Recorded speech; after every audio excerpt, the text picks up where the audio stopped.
Então, continuando, antes da testemunha prestar o compromisso legal de dizer a verdade, né, a parte adversária, que rolou a testemunha, pode arguir a sua contradita, né, sob fundamento de que ela é incapaz, de que ela é impedida ou de que ela é suspeita. Por exemplo, imaginemos, para vocês entenderem, que o autor arrolou uma testemunha que é inimiga da parte ré.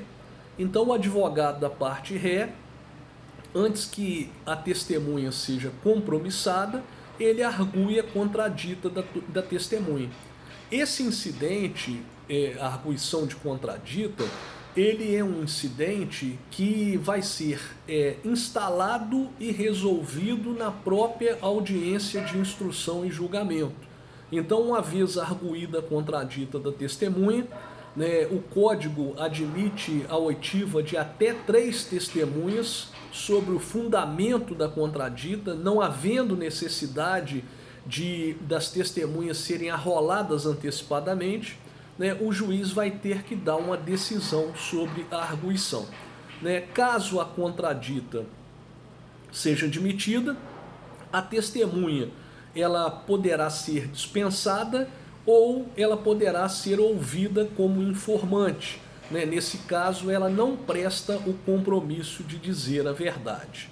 Então, se não houver, né, fundamento para a contradita, o depoimento da testemunha inicia-se com as perguntas formuladas pelo juiz, depois, né, as perguntas formuladas pelo advogado da parte que arrolou a testemunha e, finalmente, pelas perguntas, né, responderá a testemunha as perguntas formuladas pela parte adversária e pelo MP, caso esteja presente. Né? Hoje não vige mais no processo civil o sistema de reperguntas. Então, o que vai acontecer? A parte, né, o advogado da parte, diretamente inquire a testemunha, sendo que o juiz que preside a audiência, ele pode indeferir perguntas, né, caso as perguntas já tenham sido respondidas, não guardem relação com aquilo que é objeto do litígio, entre outros. Né? No caso de indeferimento de uma pergunta, caso o advogado ele entenda que é importante aquela pergunta para o desfecho da causa, ele requer que ela seja transcrita no termo de audiência. Futuramente, né, em grau de recurso, ele se reporta à pergunta e tenta, né, anular a audiência sob a alegação de que, se aquela pergunta tivesse sido respondida, outro teria sido o desfecho para aquela causa, né, para aquele processo. Ainda, né, no depoimento das testemunhas, um segundo incidente processual pode ser instaurado, tanto de ofício como a requerimento da parte, que é o da acariação. Né? A acariação tem como objetivo afastar informações contraditórias sobre pontos relevantes, importantes no processo. Então, se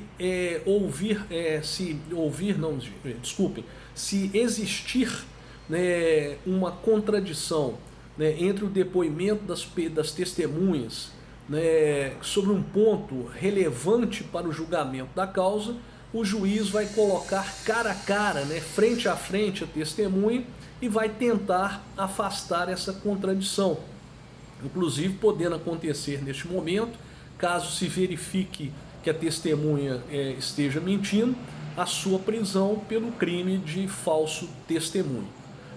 Encerrado a prova oral, né, nós passamos então para os debates orais. Então, o juiz ele concederá a palavra para as partes pelo prazo inicial de 20 minutos, podendo a seu critério ser prorrogado por mais 10 minutos, totalizando 30 minutos, para a apresentação das suas alegações finais.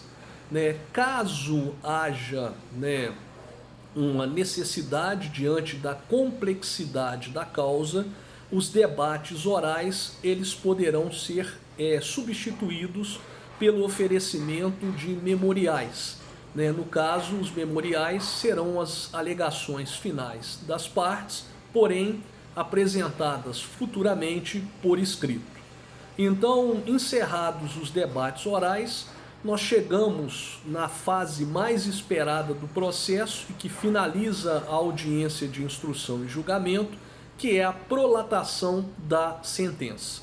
Se o juiz ele não se sentir habilitado para proferir a sentença em audiência, os autos serão conclusos e aí ele terá o prazo impróprio de 30 dias para prolatar a sentença. Impróprio por quê?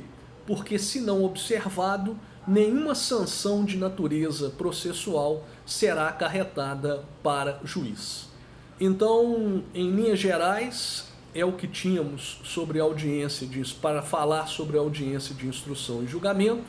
Fiquem bem e até breve.